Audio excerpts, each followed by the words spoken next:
Cassie didn't believe in miracles, not the lightning strike kind, not the sweep you off your feet fantasies sold in airport novels or whispered in late-night phone calls when rent was past due and hope was all she could afford. So when a man in a navy suit walked into the cafe where she worked, at 3:27 p.m. on a Tuesday, with a watch that probably cost more than her car and an expression that said he wasn't used to waiting, and offered her $20,000 to pretend to be his girlfriend for one weekend,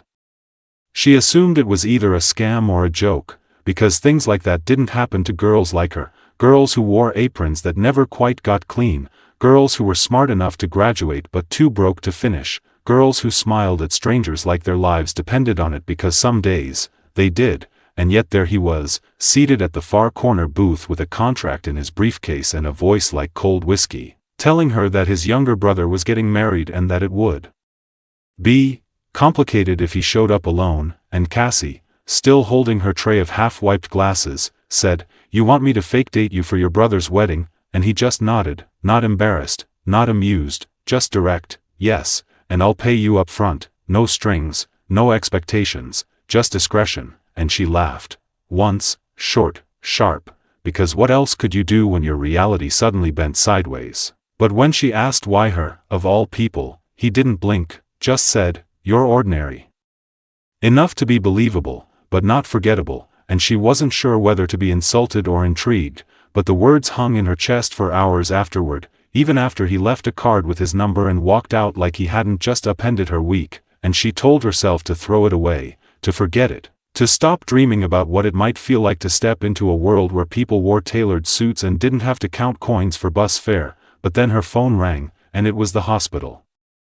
Again, her father's surgery had been pushed back, again, because the insurance didn't clear, again, and the number was bigger now, higher than she could cover even with every shift and tip combined, and suddenly the idea didn't seem so outrageous, and so 2 days later, with her hands shaking and her apron still tied around her waist, she called him, and when he answered with a simple, "Cassie," like he already knew she'd break, she said, "I'll do it," and the contract arrived that same night. Printed on thick paper with clauses like no romantic entanglement and no deviation from agreed storyline, and Cassie read it twice, signed it once, and packed her thrift store suitcase with the best dresses she owned, which wasn't saying much, and when the car came to pick her up, black and sleek and colder than she'd expected, she stepped inside like someone walking into a different version of their life, one she didn't earn but couldn't refuse, and the ride to the airport was silent, except for the soft shuffle of papers as Aiden Voss, the man with the suit and the jawline sharp enough to slice out, read through emails like this was just another transaction, and Cassie watched him from the corner of her eye, trying to guess what kind of man hired a stranger to fake love, what kind of pain that covered, what kind of control that required, and when their plane lifted into the sky, headed for Lake Como and a wedding she had no right to attend, she stared out the window and asked quietly, "Why not hire someone from an agency?" And he didn't look up from his screen, just said, "Because they're trained to lie. You're just good at surviving," and she didn't know whether it was a compliment or an insult, but something about the way he said it made her sit up straighter, like he'd seen something she didn't even know was visible, and when they landed, the villa was everything she expected and nothing she was ready for, gold-trimmed columns, winding staircases, champagne glasses that clinked like whispered promises. And from the moment she stepped out of the car in her second-hand heels, the stairs began. Polite but pointed, the kind that weighed you down without touching you, and Aiden stayed close, a hand on her back that wasn't gentle but strategic, guiding her like a chess piece he needed in the right position, and every smile she gave felt like a performance, every compliment like a test, and as the first evening reception swirled around her, music, laughter, family tension thick enough to taste, Cassie realized something terrifying. She wasn't pretending to care what these people thought of her, she actually did, and when one woman leaned in and said, "You're not what we expected," Cassie smiled and replied, "Neither is he," and later, alone in her room with the door closed and the dress peeled off, she found a handwritten note slipped under the door, one line, simple and deliberate, "You handled them better than most," no signature, but the handwriting was his. And she didn't know what scared her more, that he'd watched her long enough to know she needed that, or that it actually helped. And if you're still here, watching this unfold, wondering what happens when two strangers pretend long enough that they forget it isn't real, Stay with me, because this story isn't about a fake relationship, it's about the moment a woman realized she was never ordinary, and a man who paid for a performance but ended up begging for the truth. The next morning began with silence thick enough to drown in, the kind that settles between two people who spoke in contracts but are now stuck sharing oxygen, because pretending in public is one thing, but pretending over breakfast, without an audience, without music or noise or champagne, requires a different kind of performance, and Cassie, wrapped in the hotel's robe with steam curling around her coffee cup, sat across from Aiden on the private terrace outside her room, the Italian sun brushing over their plates like it had permission to touch what they couldn't, and for a while neither of them spoke, because there wasn't anything in the script for this, no clause on how to handle morning after tension that wasn't sexual but still intimate, and it was Aiden who finally broke the silence with a line too casual to be innocent, "You sleep okay?" And she could have said yes, could have nodded and kept it easy, but instead she met his gaze and replied, "I dreamed I forgot my name," and he blinked once, like she'd hit something he didn't expect, then went back to buttering his toast as if her truth didn't rattle him, and maybe it didn't. Maybe Aiden Voss had spent so long armoring himself in detachment that no woman's dream could crack through, but Cassie saw the way his hands tightened, the way his jaw shifted slightly, and when he stood to leave without finishing his food, she didn't ask where he was going, just watched as he walked down the stone steps with the posture of a man who ran better than he stayed, and the rest of the day unfolded like a play, brunch with his brother and the bride, who smiled too wide and touched Aiden's arm like it still belonged to her, garden tours with relatives who asked careful questions about how they met, and Cassie, who had memorized their backstory like a script, found herself answering in character until the lines blurred, until she didn't have to pretend she noticed the way Aiden smoothed her hair behind her ear before photos, or the way he stood just a little too close when someone from his past leaned in to speak, and by the time dinner rolled around, Cassie was exhausted, not from the walking or the weather, but from the weight of being wanted for show and forgotten for real, and when they returned to their shared suite, yes, shared, because the optics mattered, she collapsed on the sofa and whispered, "This must be how actresses feel before the premiere," and Aiden, loosening his tie in the doorway, replied, "Except no one's clapping when it ends," and maybe it was the wine or the vulnerability or the fact that no one had seen her all day except him, but she stood up then, walked toward him, and asked, "Do you even remember what real feels like?" And something in his expression flickered, like she'd struck a nerve too deep to hide, and he stepped closer, voice low, "I remember that it hurt," and for a second, she almost reached for him, almost asked what happened, who broke him, why he needed someone like her to buffer him from the people who were supposed to love him, but she didn't, because the story wasn't hers yet, and instead she nodded, stepped back, and said, "Then let's not pretend in here," and from that moment, the rules changed, not publicly, where the performance continued with perfectly timed kisses and photo ops by the lake, but privately, where they existed without labels, without pressure, just two people sharing space and learning how to let silence stretch without snapping. And the next day, when Cassie stumbled in the garden and Aiden caught her too quickly, too naturally, neither of them acknowledged the heat between them, just carried on as if that heartbeat hadn't quickened, and later, during a family toast on the terrace where everyone raised glasses to lasting love, the bride, his ex-fiancé with teeth like diamonds and a voice too sweet to be sincere, clinked her glass and said, "So, how long have you two been in love?" And Cassie felt her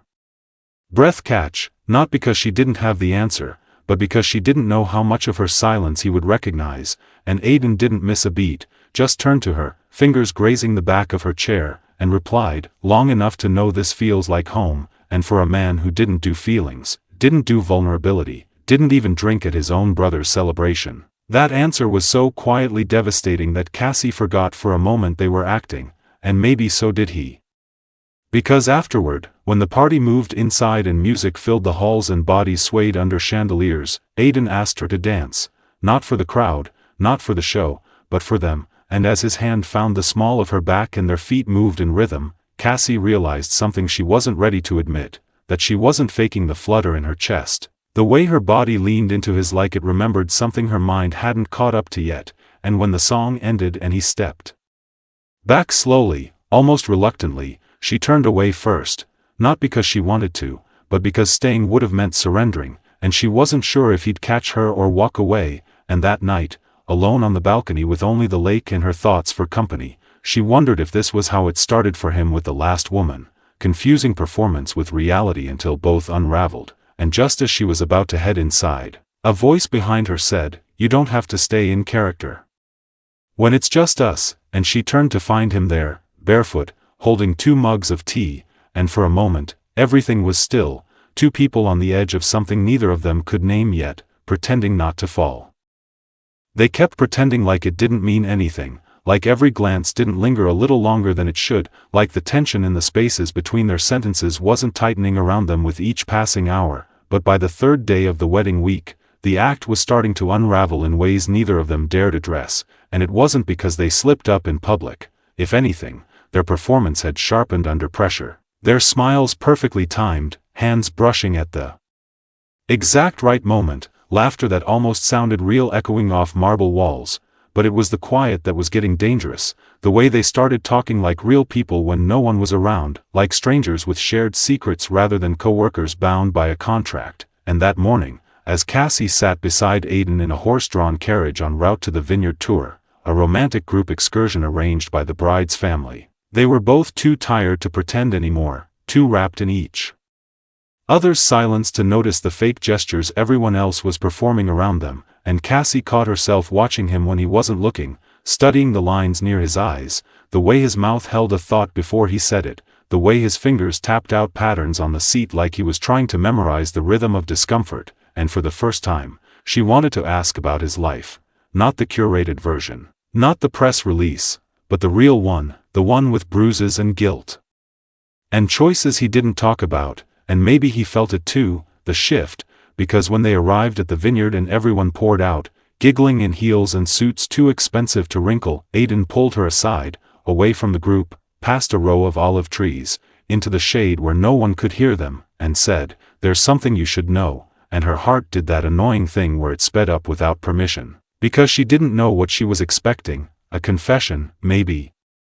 Or worse, the beginning of the end, but instead, he reached into his pocket and handed her a folded photo, old, grainy, a younger version of himself standing next to the woman she now knew as his brother's bride, both of them smiling too wide, and on the back, scribbled in fading ink, "Don't forget what we promised," and Cassie's stomach turned, not because of jealousy, but because something about that note felt heavier than it should, and Aiden said quietly, "It was never real, not in the way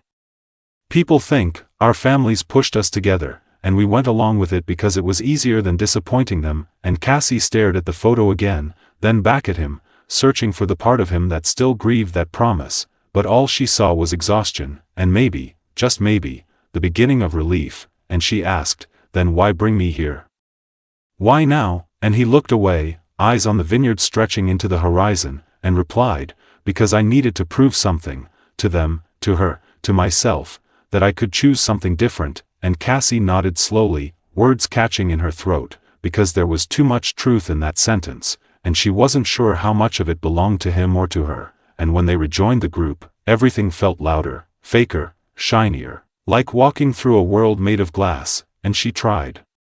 to laugh at the jokes and sip the wine and smile when people called her Aiden's girlfriend like it wasn't a word that burned a little every time she heard it, but it was getting harder to lie, especially when his hand found hers under the table during lunch and didn't let go, not for show, not for anyone else, but for her. And that night, after the sun dipped behind the hills and the wedding guests danced barefoot on the lawn to a string quartet cover of pop songs, Aiden pulled her aside again.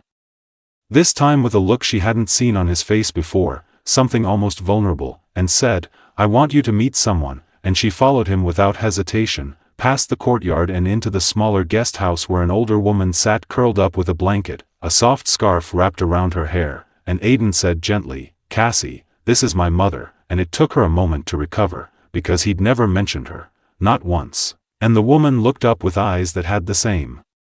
shadowed green as his and smiled, reaching out her hand, and Cassie took it, not sure what to say, but the woman spoke first, voice quiet but clear, "So you're the girl who made my son smile again," and Cassie flushed, about to correct her, to explain the arrangement, but Aiden squeezed her hand lightly, and his mother added, "I don't care how it started, I only care what it's doing to him now." And Cassie suddenly understood why he had kept this part of his life hidden, why he didn't want cameras or questions or labels, because real meant fragile, and fragile meant it could be taken away. And after a few soft words and warm tea, they left the guest house, and he didn't say anything for a while, not until they were halfway back across the lawn, when he stopped suddenly and turned to her under the twinkle lights and said, "I've never introduced anyone to her," and Cassie's heart felt like it skipped, like it paused to memorize the moment, and she wanted to say something light, something safe, but all that came out was, "Why me?" And Aiden stared at her for a long, searching second before answering, "Because even when you're pretending, you're still more real than anyone I've ever known." And in that moment, everything they had built, every lie, every contract, every half-truth, began to shake under the weight of something neither of them had agreed to but both of them were starting to want, the terrifying, beautiful possibility that maybe, just maybe, none of it had been pretend anymore. By the time the rehearsal dinner arrived, the lines between what was real and what was staged had all but vanished, blurred by stolen glances, late-night silences, and that impossible feeling that crept in every time Aiden looked at her like she was something he'd found instead of hired, and Cassie felt it shifting beneath her skin, this slow unraveling of certainty, the way her heart beat a little faster every time he stood too close, the way her hands forgot to tremble when he touched her.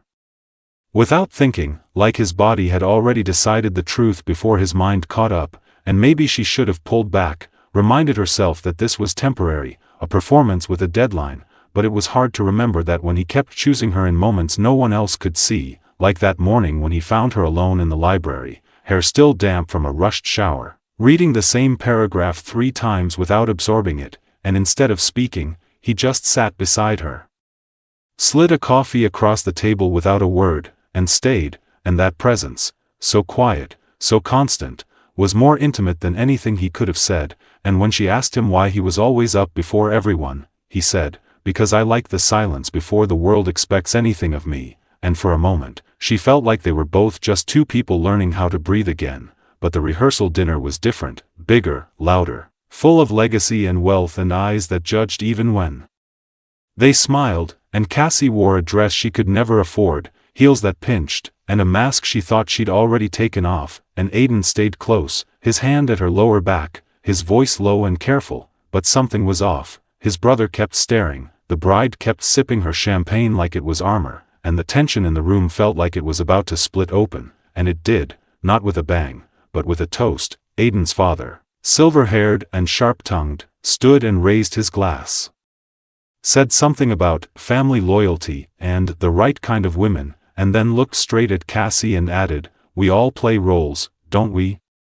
But not everyone gets to keep their costumes," and the laughter that followed was soft, uncomfortable, and too familiar, and Aiden's fingers tightened against her back, but she didn't flinch, didn't run, just smiled and raised her glass like the insult hadn't landed. And later, outside, when the moon hung low and the wind tugged at her hair, Aiden found her on the edge of the courtyard and said, "You didn't deserve that." And Cassie turned slowly, held his gaze, and replied, "What I deserve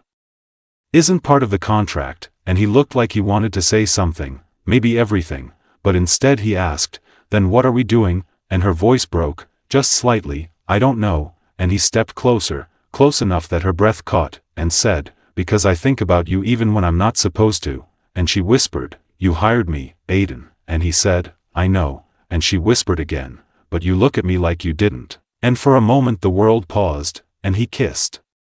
her, not gently, not carefully, but with months of restraint snapping open all at once, and it wasn't the kiss of a man fulfilling a role, it was the kiss of a man who had finally stopped pretending, and when they pulled apart, the silence said everything, but before either of them could speak, a voice cut through the dark, sharp and brittle, "You're doing this here?"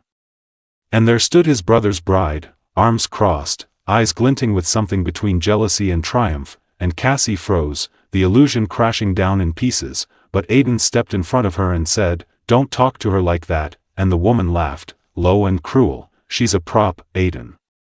You really want to protect the hired help now?" And before Cassie could even process the humiliation sinking into her chest, Aiden replied, voice calm but fierce, "She's more real than anything happening in this house," and that was when Cassie realized something terrifying. that this was no longer a game to either of them, not even a little, but the moment was broken when a flash went off, bright and fast, and someone, press, staff, family, had caught them, camera in hand, smile frozen, and suddenly the whole world knew, and everything they'd tried to control started spiraling, and that night, after hours of silence and slammed doors, Aiden found her in the suite, still in the dress, eyes red, and sat beside her without asking if she wanted him there, and whispered, "We're not getting out of this clean," and she whispered back, "We never were," and he took her hand and held it like it was the only truth left. By morning, the photograph had made its rounds, not front-page scandal but enough to stir whispers through the marble halls of the estate, enough for the bride's side of the family to smirk behind wine glasses and for the Voss patriarch to tighten his grip on appearances, issuing cold glances and tighter schedules, pretending like his legacy hadn't been bruised by one photograph of his eldest son kissing a woman who, by every metric he cared about, did not belong here, and Cassie felt it, the change in air, the tilt in temperature, the way every compliment now came with a blade hidden inside it, and though she tried to shrug it off, to remind herself that she'd been humiliated by far worse in cheaper shoes, it was different now because it wasn't just her pride on the line, it was Aiden's, and somehow that mattered more than she wanted to admit, and when she found him that afternoon in the back garden, sleeves rolled, tie undone, sitting on the edge of a stone fountain like the world had punched him in the ribs, she didn't say anything, just sat beside him and waited, and finally he broke the silence with a line so honest it didn't feel like his voice, "I didn't expect to care this much," and she laughed, dry and aching, "About them or me," and he turned to her, his eyes tired in a way that made her chest hurt, "You know the answer," and she shook her head, "I don't think I do anymore," and he looked down at his hands like they held answers he couldn't use, then said, "I thought this would be clean. I thought I could bring someone polished and unattached and pretend my life wasn't what it is, but then you walked in with your chipped nail polish and your brutal honesty and your goddamn kindness, and it all stopped being pretend," and for a moment, Cassie didn't breathe, didn't blink, because how do you respond to someone laying the truth down like that between you, raw and messy and real, and before she could find the words, someone called Aiden's name from the distance, urgent, clipped, and he stood reluctantly, looked at her like he wanted more time, and said, "Don't disappear," and then he was gone, swallowed by family politics and pre-wedding chaos, and Cassie stayed there alone, trying to remember what this was supposed to be, what she had signed up for, but every line of that contract felt like a joke now, a rulebook for a game no one was playing anymore, and that night, when she went back to her room, there was an envelope on the table, no name, no seal, just her handwriting. From the day she signed the agreement, and she opened it, read her own name printed on the first page, and then her role, temporary girlfriend, non-intimate, companion for social optics, and beneath it, scribbled in blue ink in Aiden's hand, "This was the last lie I ever wanted to write," and she folded the paper slowly, hands shaking, and knew with terrifying clarity that she had already fallen too far, and the next day, during the wedding ceremony under the white tent by the lake, when the bride walked down the aisle and the crowd rose in silence, Cassie felt like she was standing in the middle of a storm, smiling for photos while her world cracked at the seams, and Aiden stood beside her, composed as ever, but when their hands touched briefly between champagne toasts and posed glances, she felt his thumb trace a silent apology against her palm, and that night, when the dancing began, when the bride and groom swayed beneath crystal lights like they hadn't set fire to everything behind them, Aiden pulled Cassie into the garden and said, "I'm tired of pretending," and she whispered, "Then stop," and he kissed her again, slow this time, careful, like he was unwrapping something sacred, and afterward, she rested her forehead against his and asked, "What now?" and he said, "Now we rewrite the story." They didn't leave that night, not because they couldn't but because walking away would have meant walking into something they hadn't defined yet, something real, something terrifying in its sincerity, so instead they stayed hidden under the olive trees just beyond the wedding tent, the echo of string instruments drifting through the leaves like a lullaby meant for someone else's fairy tale. And Aiden held Cassie's hand the way people do when they're afraid letting go might break something too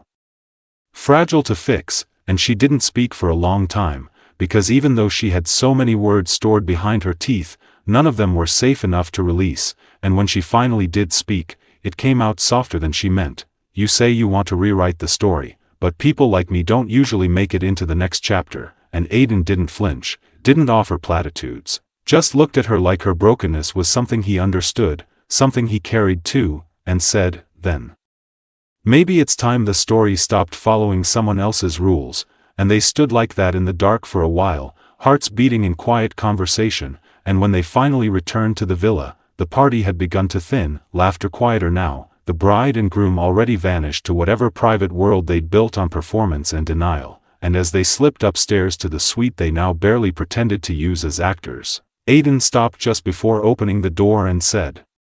"Cassie, if I told you I didn't want this to end, would that scare you?" And she didn't answer right away, just opened the door and stepped inside, turning back only once to whisper, "Yes. But it scares me more that I want the same thing," and the door shut softly behind them, and what happened after wasn't fire or lust or desperate hands, it was slower, reverent, two people moving carefully around the idea that they were allowed to want something kind, and the next morning, everything was different, not loud, not obvious, but undeniable, because when Aiden looked at her over breakfast and said, "You look like someone I want to know even when no one's watching," she didn't feel like a guest anymore, she felt like someone who belonged, and that afternoon, when the bride's cousin cornered her near the pool with a smirk and said, "I assume the contract's still binding even after the wedding?" Cassie didn't smile, didn't entertain it, just looked him square in the eyes and said, "Funny, I don't remember putting up with snakes being part of the job description," and walked away without flinching, and later, when she told Aiden about it, he didn't laugh, just kissed the inside of her wrist and said, "You're going to ruin me in the best way," but the moment didn't last, because when they went downstairs for a final family brunch, a new guest had arrived, Aiden's ex-fiancée's father, a man with sharp eyes and a sharper tongue, who smiled too politely and asked Cassie, "So, what's your stake in all this?" And before she could answer, Aiden stepped in with a voice like steel, "She doesn't need a stake. She's not here for anyone but herself," and Cassie should have felt grateful, protected, but instead she felt exposed, like being claimed in front of people who only saw price tags and bloodlines meant she was now a target, not a partner, and that night, back in their suite, she asked Aiden softly, "Are you going to fight them when they start coming for me?" And he replied without hesitation, "No. I'm going to walk with you through it." Every step, and for once, she believed it, even when the next day proved how right she'd been to be scared, because in the morning, as they packed to leave the villa and re-enter the real world, Aiden received a message from the Voss family legal team, reminding him that mixing business with public perception had consequences, and included in the message was a folder, photos of Cassie at the café, debt records, an old eviction notice, proof she didn't belong in their world, and she saw the pain in Aiden's face before he even handed her the file, and when she read it, she didn't cry, didn't yell, just sat down and whispered, "They want to shame me into walking away," and Aiden crouched in front of her, voice trembling now, "They don't understand that you're the only thing that makes any of this worth saving," and she touched his face, traced the lines of fatigue and fury there, and said, "Then let's stop playing by their rules." And as the car pulled away from the villa, their fingers laced together in the back seat, Cassie realized that while the wedding was over, the real story was only just beginning. The car ride back to the city was quieter than she expected, not tense, just full, like both of them were carrying words too fragile to say out loud, and Cassie stared out the window, watching the Italian countryside blur past like pieces of a world she'd never belonged to, and for the first time, she wondered what it meant to step into someone else's life so deeply that leaving felt like betrayal, not of them, but of herself, because the version of her that boarded the plane to Lake Como had been a girl who needed 20 grand and a place to hide her pain, but the woman sitting next to Aiden now was someone else entirely, someone who had looked the world in the eye and refused to flinch, and as the car pulled into the private hangar where a jet waited with its engines already humming, Cassie turned to Aiden and said, "If we do this, it can't go back in the box," and he nodded, not needing an explanation, his fingers wrapping around hers like a promise made in silence, and the flight home wasn't luxurious, not really, though the jet was sleek and catered, and the seats reclined like clouds, it felt more like a pause, a pocket of air where they could sit shoulder to shoulder, sharing old stories about childhood fears and the first time they fell in love with people who never loved them back, and at one point, when she asked why he'd never married, he answered too quickly, "Because I didn't want to give someone the version of me that hadn't healed yet," and that was the first time she felt tears threaten, not because it was sad, but because it was honest, and honesty felt rare between people who weren't supposed to last, and when they landed, everything moved fast, drivers, bags, city noise, but Aiden didn't let go of her hand once, not even when the doorman to his building blinked in confusion, clearly recognizing Cassie from the photo now making quiet rounds in tabloid corners. And inside his penthouse, everything felt too still, too untouched, like a life curated for status but never lived in, and Cassie wandered through the rooms in awe and quiet discomfort, noting the minimalist furniture, the black and white art, the fridge stocked with water and nothing else, and when she finally asked, "Is this really home for you?" Aiden stood in the hallway, watching her like she was something he wasn't sure he deserved, and replied, "It's where I live." "You're the first thing that's ever made it feel real," and the sincerity in that stripped her of every defense she had left, but before she could respond, his phone buzzed, sharp and cold against the warmth between them, and she watched as his entire face shifted when he read the message, jaw tightening, fingers clenching around the phone, and he turned the screen toward her without a word. A news article, small but cruel, headline in bold. "CEO's new girlfriend has a past that's not fit for the boardroom," and beneath it, a grainy photo of Cassie outside the café, laughing with a coworker, and a list of half-true facts about her debts, her family, her eviction, her dropped college enrollment, and it wasn't just invasion, it was humiliation, twisted into clickbait, and she stared at the screen, heart sinking, then looked up at him, and asked, "Is this what it's going to be like now?" And Aiden didn't blink, didn't hesitate, "It's what they'll try to make it. But I won't let them decide who you are," and she believed him, even when she wanted to be angry, even when part of her whispered that she should leave now before the spotlight burned away what was left of her, but something in his voice, low and steady and laced with protectiveness, kept her grounded, and that night, instead of hiding, they walked through the city together, hand in hand, through quiet streets and dim bookstores and cafes where no one cared who they were, and when they came back, they cooked eggs in his spotless kitchen, burning them twice, laughing so hard she forgot what grief tasted like, and afterward, wrapped in one of his oversized sweaters and resting on his couch with her legs tangled in his, Cassie looked at him and said, "This doesn't feel fake anymore," and Aiden didn't smile, didn't joke, he just leaned in and whispered, "It hasn't for a long time." And that night they didn't talk about the articles or the rumors or the fallout, they just held on to the silence between them like it was something sacred, and for the first time in a long time, Cassie didn't feel like she was surviving, she felt like she was home. They didn't talk about the future the next morning, not because it wasn't there but because speaking it aloud might have made it too real, too fragile, too heavy, and instead, they moved through the penthouse like two people figuring out how to exist without slipping back into their old habits. Cassie made coffee like she'd lived there for months, humming softly as the scent filled the minimalist kitchen, and Aiden stood at the window, staring down at the city like he was trying to make peace with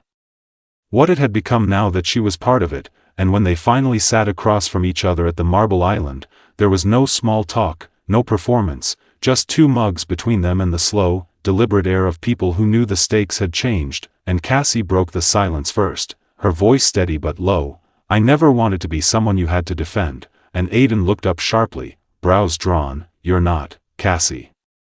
You're someone I want to stand beside," and she held his gaze, long enough to feel the weight of those words settle into her chest like something permanent, but the peace didn't last, because less than an hour later, his assistant called, voice tense and rushed, and suddenly they were thrown back into the world that never stopped moving, and Aiden was needed at the company's quarterly board review, now complicated by investors whispering about the reputation risk tied to his personal life, and Cassie knew before he even turned to her what he was going to ask, so she cut him off with a soft, "I'll be gone by the time you're back," and something in his expression cracked, like the part of him that was used to being abandoned had just watched it happen all over again, and she added, "Not because I'm scared, but because I need to be able to stand on my own when they come for me," and he didn't argue, didn't beg, just nodded once and said, "Then let me find you when you're ready," and he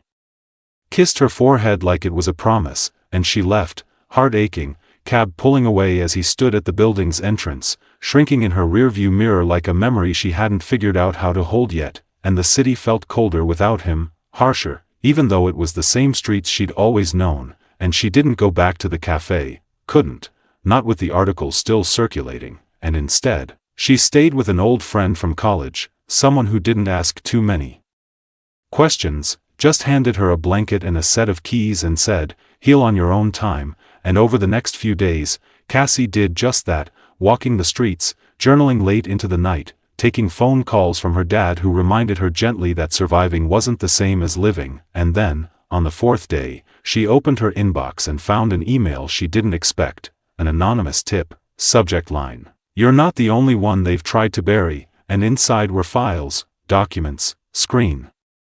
caps, NDA leaks, all pointing to a scandal inside Aiden's company, a smear campaign engineered by someone on the board who had connections to the media outlet that broke her story, and suddenly, it made sense, not just the timing, but the intensity, the calculated cruelty, and she forwarded the documents to Aiden without hesitation, subject line blank, and less than an hour later, her phone rang, his name lighting up the screen like a heartbeat she'd almost forgotten, and when she answered, he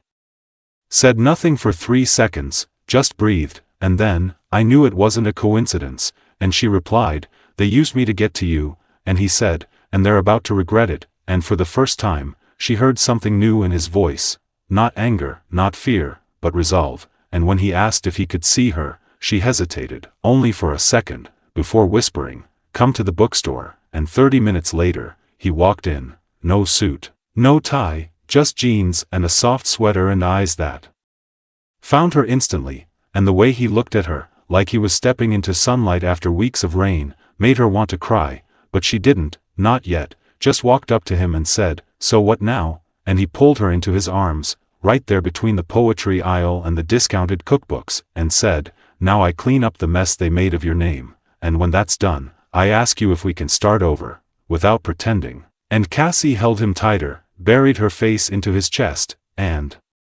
for the first time in her life, she wasn't bracing for the fall. What followed wasn't cinematic or clean, it was messy and corporate and cruel in the way only powerful people fighting for control could be, and Cassie watched from the sidelines as Aiden moved through it like a man who had finally remembered who he was, not the calculated heir they tried to mold but someone who had something, someone, to fight for, and he did fight, not with chaos or drama but with facts, with quiet fury, with the kind of strategic silence that unnerves men who think they're safe, and within a week of exposing the smear campaign, 3 board members had resigned, 2 partnerships were pulled, and a statement had been issued not just defending Cassie's name, but recognizing her for what she was, an individual unrelated to company business, unlawfully targeted by private interests, with full legal apology and a donation made in her name to a fund supporting women in financial recovery. And she hadn't asked for any of that, hadn't even known he'd do it, and when she saw the press release in her inbox, her hands trembled, not from fear but from recognition, because someone had protected her without her having to beg for it, without making her feel like she was a burden to be managed, and the next day, she stood on his doorstep again, no announcement, no warning, just her heart pounding and her courage barely holding. Because sometimes love is less about the big declarations and more about who shows up when the world gets quiet, and when Aiden opened the door. He looked at her like he wasn't sure if she was real, and she just said, "You didn't have to fix it," and he answered, "I didn't fix it. I just made sure they didn't break you," and this time, when they kissed, it didn't feel like the end of something, it felt like a beginning, like every wall they'd built finally understood it was no longer needed, and the hours after that blurred into skin and sheets and whispered truths, not rushed or desperate but slow and reverent, and afterward, wrapped in each other with the window open and the city lights humming softly in the background, Aiden asked the question neither of them had dared until now, "What do we want this to be?" And Cassie didn't pause, didn't pretend, just said, "Ours," and he kissed her shoulder and replied, "Then let's write the rules this time," and over the next few weeks, that's exactly what they did, quietly, deliberately, they built a life together not with champagne or headlines, but with groceries and inside jokes and notes on mirrors that read "Still choosing you," and the tabloids moved on, as they always do, and the whispers faded into background noise. Neither of them cared to listen to any more, and Aiden started showing up at Cassie's favorite bookstore on his lunch breaks, offering to restock shelves or read poetry out loud in terrible accents, and she started bringing him lunch at his office, sliding handwritten quotes into his briefcase like love letters for later, and there was a rhythm to them now, not perfect, not fairy tale, but real in a way Cassie had never dared believe love could be. And then one morning, while drinking coffee on his balcony, she looked up and said, "I think I want to go back to school," and Aiden, without skipping a beat, replied, "Okay. What do you need from me?" And it wasn't a savior question, it was a partner's question, and it unraveled her all over again, because support without control was still something she was learning to receive, and as autumn stretched across the city, they kept showing up for each other in ways that mattered. Her fear of failure, his fear of loss, both held gently between them like shared glass, and one night, curled up on the couch with her head in his lap and a documentary playing on low volume, Cassie whispered, "I keep waiting for the moment you decide I'm not enough," and he looked down at her, eyes full of a kind of sadness that wasn't for himself, but for the younger version of her who still believed that, and said, "I've had everything they said should make me happy, and none of it felt like this," and that was when she realized he wasn't staying out of obligation or guilt or rebellion. He was staying because in a life built on transactions, she had been his first truth. It was strange how quickly something could begin to feel permanent, how mornings that once started with alarms and silence now began with soft laughter and shared coffee, with Aiden stealing her toast and Cassie pretending to be mad while secretly memorizing the shape of his shoulders in the sunlight, and even stranger how the spaces in their lives, his polished apartment, her cluttered notes, the quiet bookstore, the sharp edges of corporate meetings, began folding into one another like they had always been meant to live inside the same story, and though there was still caution in her, still moments where she hesitated before calling his name too loudly or leaving her clothes in his closet for more than a week, those hesitations were fading, slowly replaced by a new kind of confidence, not loud or dramatic, but quiet and rooted, and when she started classes again, the first time in years, she felt the old fear creep in. What if she wasn't smart enough anymore? What if she couldn't catch up? What if she didn't belong? But every time she walked home to him, carrying thick textbooks and scribbled notes, Aiden met her at the door like she had just returned from conquering something sacred, and she found herself unraveling the old narrative, the one that said survival was the same as self-worth, and writing a new one instead, where love didn't mean sacrifice, it meant support, and being strong didn't mean being alone. And that winter, they began planning a trip, not extravagant, not like his usual destinations, but small and intentional, a cabin in Vermont with no signal, a fireplace, 2 unread books, and enough quiet to remember what it meant to simply exist together, and as they packed for it, Cassie found a letter tucked into one of Aiden's coat pockets, unopened, postmarked weeks ago from someone in his family, and when she handed it to him, he froze, eyes narrowing as if expecting a wound. And she said gently, "You don't have to read it if you're not ready," and he stared at it for a long time before saying, "I am," and the letter turned out to be an apology, clumsy, guarded, but real, from his younger brother, the same one who had married his ex and watched it all crumble after the cameras left, and it said, "Maybe we were both performing, and maybe you had more courage than I ever did to walk off stage," and Aiden didn't say much after reading it, just slipped it into a drawer and whispered, "Closure doesn't always come with clean edges," and Cassie kissed his cheek and replied, "It just has to come," and the cabin was everything they needed, quiet, snowy, filled with long mornings wrapped in blankets and slow conversations about the kind of life they wanted to build, not in years, but in days, in routines, in knowing that no matter where they were, home would always be a little bit him, a little bit her, and a lot of them choosing each other again and again, and one night, after watching the snow fall for hours, Aiden turned to her with that familiar seriousness in his eyes and said, "I want to ask you something, but only if you promise not to run," and she laughed, nervous but warm, "No more running," and he reached into the side table, pulled out a napkin, the kind they used to write on at the café, and unfolded it slowly, revealing one line in his now familiar handwriting, "Will you build forever with me?" And she didn't cry, didn't shake, just smiled, the kind of smile that reaches through every past version of yourself and whispers, "You made it." She answered with her napkin scribble, pulled from her coat pocket where she'd been writing thoughts all weekend, "Only if we keep writing it in pencil," and he laughed, pulled her in, and kissed her like she was already his favorite story. They didn't announce an engagement, didn't throw a party or post a photo, because the commitment had never been about spectacle. It was about the napkin tucked in her coat pocket, the quiet way they continued choosing each other in every small, invisible moment, and when they returned from the cabin to the noise of the city, to the rhythm of work and deadlines and crowded sidewalks. The only thing that had changed was how firmly they now stood in each other's lives, like something had locked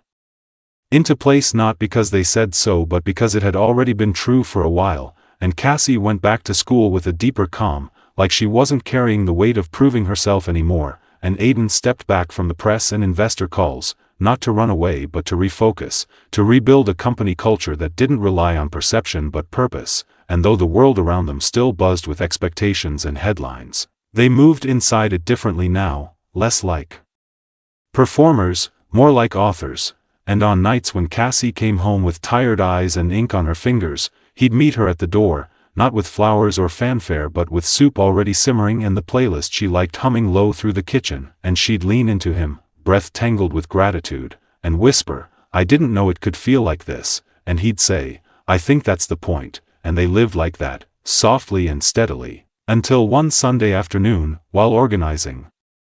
old boxes in the apartment storage closet, Cassie stumbled on a folder she didn't recognize. Inside were the original terms of their contract, the one she had signed back when this all began, and she sat down on the floor, back pressed against the wall, and read the clauses again. No romantic entanglement, limited contact after the event, maintain discretion, and with every line, she felt both awe and heartbreak, remembering how distant they once were, how careful, and how far they'd come, and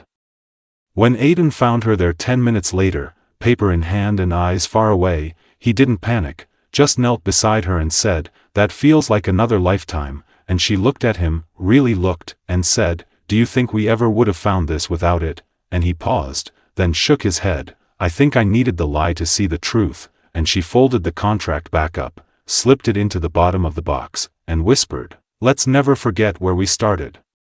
But let's never go back to pretending," and he promised her they wouldn't, and a few weeks later, while walking through a quiet part of the city, they passed by a vacant corner bookstore with dusty windows and a for lease sign hanging like a forgotten dream, and Cassie stopped, peered inside, and without thinking, said, "I'd name it Chapters," and Aiden raised an eyebrow, "Because of books," and she smiled, "Because of life," and 2 days later, after a phone call and a signed lease and a dozen scribbled napkin plans, the papers were hers, and just like that, they began building something new together, not for the press or the shareholders or the ghosts of their pasts, but for themselves, and they spent late nights painting walls and choosing shelves, curating second-hand collections and inviting local poets to write in the margins of old pages, and when the shop opened with no grand opening speech, no cameras, just a hand-painted sign that read Chapters, "Come as you are," people came. Not just for the books but for the feeling, the warmth, the welcome, and Cassie stood behind the counter with her sleeves rolled and a pencil behind her ear, looking more herself than she'd ever been, and when people asked how she'd gotten here, she always said the same thing, by rewriting the parts they told me to skip, and every night, Aiden locked up with her, his suit jacket traded for rolled sleeves and worn-in sneakers, and they'd walk home, fingers laced, hearts quiet, knowing that love wasn't what you fell into, it was what you built when no one was watching. Spring arrived quietly, like it was waiting for permission to bloom, and in the soft shift of seasons, Cassie found herself walking differently, shoulders looser, eyes softer, as if her body had finally stopped bracing for the floor to fall out from under her, and with each passing day, the bookstore became more than a project, it became a part of her, a physical space where people who felt like too much or not enough could find themselves between pages and poetry, and Aiden, for all his wealth and quiet power, treated it like sacred ground, showing up with coffee and replacing bulbs and fixing crooked frames without ever trying to make it his, and it was that, his ability to support without overtaking, that made her fall harder, deeper, in ways she didn't even have words for, and one morning, as she restocked the "Leave One, Take One" poetry shelf near the front, an older woman approached her, holding a battered copy of a book Cassie remembered reading under a blanket years ago, and the woman smiled and said, this place reminds me of somewhere I used to hide when I needed to remember who I was," and Cassie's throat tightened, because that was exactly what she wanted Chapters to be, not a store, not a brand, but a refuge. And when she told Aiden later, he didn't respond right away, just wrapped his arms around her in the middle of the aisle and whispered, "That's what you are to me too," and in that moment, something inside her settled, like maybe all the running she'd done for years had finally brought her somewhere she could stay. But even then, life kept testing them, not in dramatic ways but in the quiet, sharp ones, like the day Aiden got a call from a hospital across the country, informing him that his estranged mother, whom he hadn't spoken to in over a decade, had collapsed from a stroke, and Cassie watched as he processed it in real time, the calm cracking around the edges, his jaw tight, his voice clipped, and when he finally said, "She doesn't want me there," Cassie just stood beside him and replied, "Then maybe you go for you, not her," and he did, 3 days away, alone, and when he came back, he didn't say much about the visit, just that it was quiet and strange and not as painful as he'd imagined, and then he placed a small photo on their nightstand, a picture of him as a child, standing beside a woman with tired eyes and a hand on his shoulder, and when she asked why he brought it back, he said, "Because healing doesn't mean pretending." It didn't happen, and Cassie understood more than she could say, because she too had begun piecing together the old versions of herself, not erasing them, but honoring them, folding them gently into the woman she was now. And that spring, they started hosting open mic nights at the bookstore, drawing in artists and wanderers, students and survivors, and Cassie read once, a poem she'd written the night she left Aiden after the wedding, her voice shaking but steady, and when she looked up, there were tears in the eyes of strangers and something like pride in Aiden's, and afterward, he held her hand like it was still the safest place in the world, and one evening, as they closed up together, he paused with his hand on the light switch and said, "We should write this down someday, all of it," and she smiled, "We already are," and the next morning, she found a journal on the counter, leather-bound, blank except for the first page, which read, "Chapter 1, You walked into a contract and left with my heart," and she added her own line beneath it, "And I walked into survival and found home," and they kept that journal between them, tucked beside the register, adding pieces of their story in quiet moments between customers, and every word was a reminder, not of where they came from, but of where they refused to stop going. It happened on a Monday, quiet and ordinary like most beginnings are, the kind of day where Cassie woke up before Aiden, pressed a kiss to his shoulder without waking him, and made her way to the shop with her hoodie pulled over messy hair and her favorite chipped mug of coffee in hand, because she'd learned by now that joy didn't come dressed in grand entrances. It arrived in the soft repeat of good mornings and the hum of bookstore lights warming up, and she had just started rearranging the poetry shelf when the bell over the door chimed and in walked someone she hadn't seen in over 3 years, her mother, the ghost of a memory she'd buried beneath every decision to survive, and she froze, one hand still clutching a copy of Rupi Kaur, heart pounding not from fear but from a grief that had never quite left her lungs, and the woman standing in the doorway looked older, thinner, hair grayer, but the same eyes, the same quiet guilt wrapped around her like an old coat, and for a full minute neither of them moved, until finally her mother stepped forward and said, "I didn't know where else to go," and Cassie, whose mouth was dry and hands shaking, nodded once and replied, "I don't know if I can do this," and her mother didn't argue, didn't beg, just sat down in one of the window chairs and waited. And Cassie stood behind the counter trying to breathe like she hadn't been thrown back into a version of herself she thought she'd healed from, and by the time Aiden arrived, sensing the shift the moment he walked in, she just looked at him and whispered, "She's here," and he didn't need to ask who, he just took her hand, grounded her, stood beside her like a pillar she never had growing up, and after a long hour of silence and a few customers Cassie barely remembered helping, her mother finally spoke again, "I've been clean for 2 years. I have no right to ask for your time.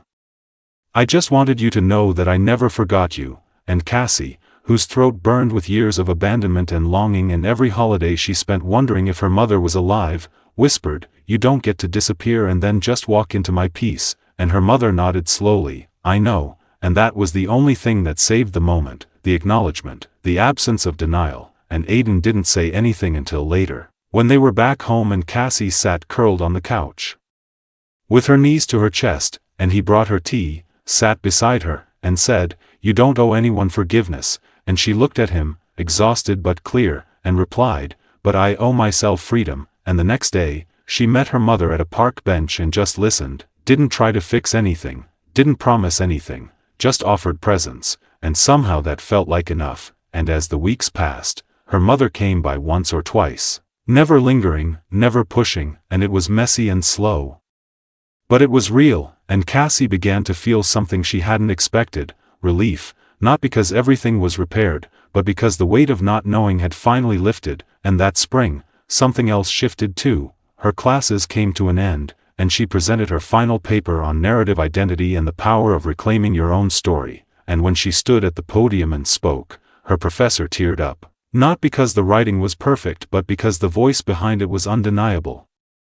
And afterward, Aiden stood waiting outside the auditorium, holding a single sunflower and a napkin with "I'm so damn proud of you" scribbled across it, and she kissed him in front of everyone without hesitation, not because it was performative, but because she finally could. And later, back at Chapters, she pinned her paper behind the counter, next to the framed napkins and their shared journal, and beneath it she wrote in small, black ink, "This isn't the end.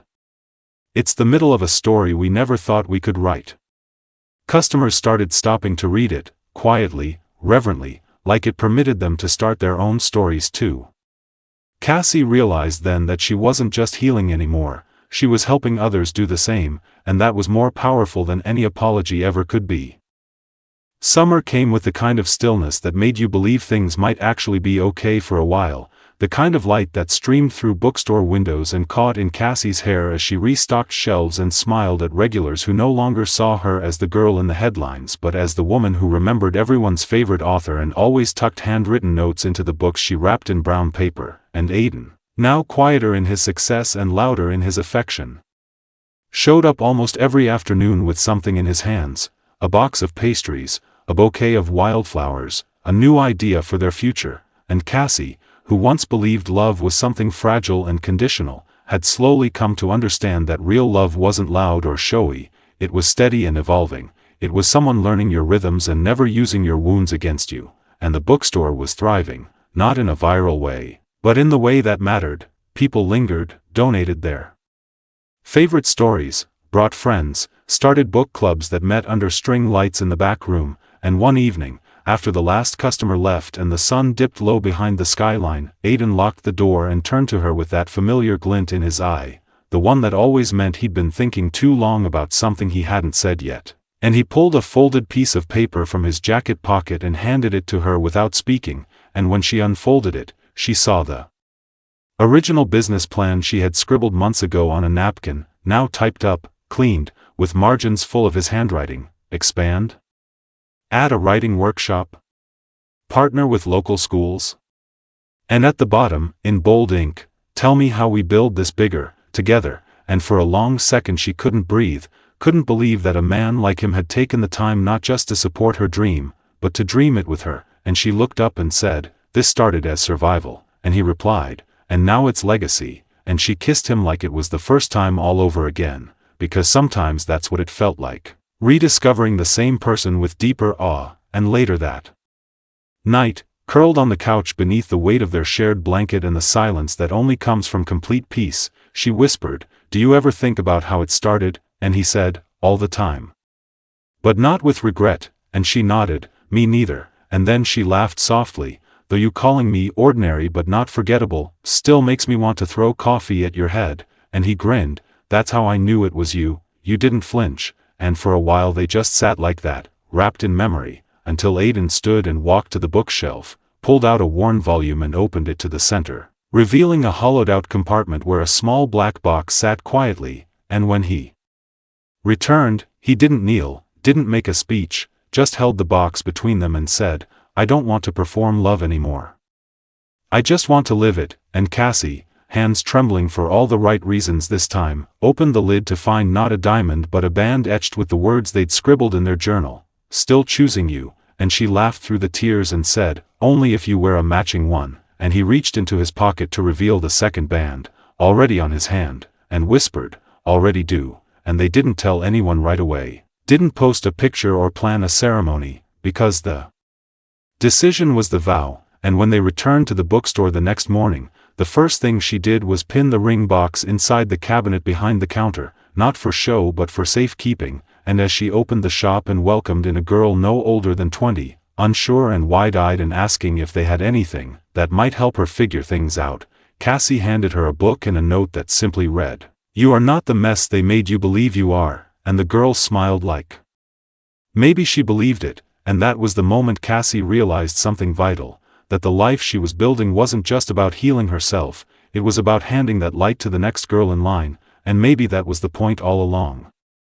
They never called it a wedding, not officially, not in the way people expect with guest lists and seating charts and ivory envelopes sealed in wax, because what they had built didn't need validation in the form of spectacle, it already lived in every quiet morning shared over coffee, every handwritten note slipped between pages, every evening Aiden walked into chapters just to hear how Cassie's day had been, and so instead, on the 1-year anniversary of the day she signed a contract with a stranger who ended up changing everything, they returned to the place it all began, Lake Como, but not to the villa, not to the polished marble and forced smiles, instead they booked a small wooden house perched at the edge of the lake, quiet and simple, with mismatched chairs and a back porch that caught the afternoon sun just right, and they brought no one, just themselves, 2 rings, and the worn leather journal they'd filled together page by page like authors of something too honest to ever be fiction, and Cassie wore a soft white linen dress with bare feet, no makeup, no veil, and Aiden stood in jeans and a navy button-down, and when they faced each other beneath a flowering arch built by the gardener who lived next door, she smiled through tears and whispered, "You once said I was ordinary but not forgettable," and he took her hand and replied, "You were never ordinary." I just didn't have the words back then, and instead of vows, they each read from their journal, Cassie reading the first page she ever wrote after the wedding ended, the one that said, "I didn't plan on staying, but somehow I never left," and Aiden reading the line he had once scribbled in the margins of her business plan, "You made the risk feel like home," and when the local officiant finally pronounced them married, they didn't kiss because they were told, they kissed because they couldn't not. Because the air between them had never known distance, and later that night, curled beneath blankets with the lake quiet behind them and the stars scattered like witness, Cassie whispered, "We really did it, didn't we?" and Aiden replied, "No. You did. You took something fake and made it real," and she closed her eyes and rested her forehead against his and said, "We both did," and when they returned to the city, everything looked the same but nothing felt it, chapters grew slowly, now with a writing room and after-school workshops, and Aiden stepped back from the spotlight permanently, choosing instead to invest in the stories of others, in small businesses, in community, in quiet impact, and the photo from Lake Como hung behind the register.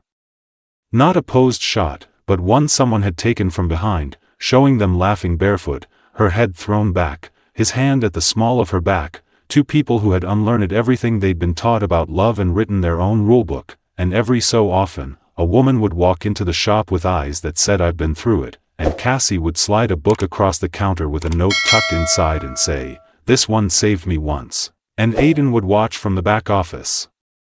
always amazed that the woman who once didn't believe in miracles had become one for everyone else, and sometimes they'd still pull out the old contract and laugh at the absurdity of it, how it had tried to limit what they were allowed to feel, how it had drawn borders around something that was always meant to overflow, and on the last page, now yellowed with time, Cassie had written one final line beneath the closing signature. This was never about pretending. It was about becoming, and when people asked them how they made it work, Aiden always said, "We didn't perform love. We practiced it." Cassie would smile and add, "Every single day," and maybe that's the most honest love story there is, not about perfection or timelines or fairy tales, but about 2 people who met in a lie and chose, every day after, to live in a truth they created together. I hope you enjoyed today's story. Subscribe to the channel so you don't miss more stories like this. Leave a like and comment below on what you thought of the story. See you in the next video.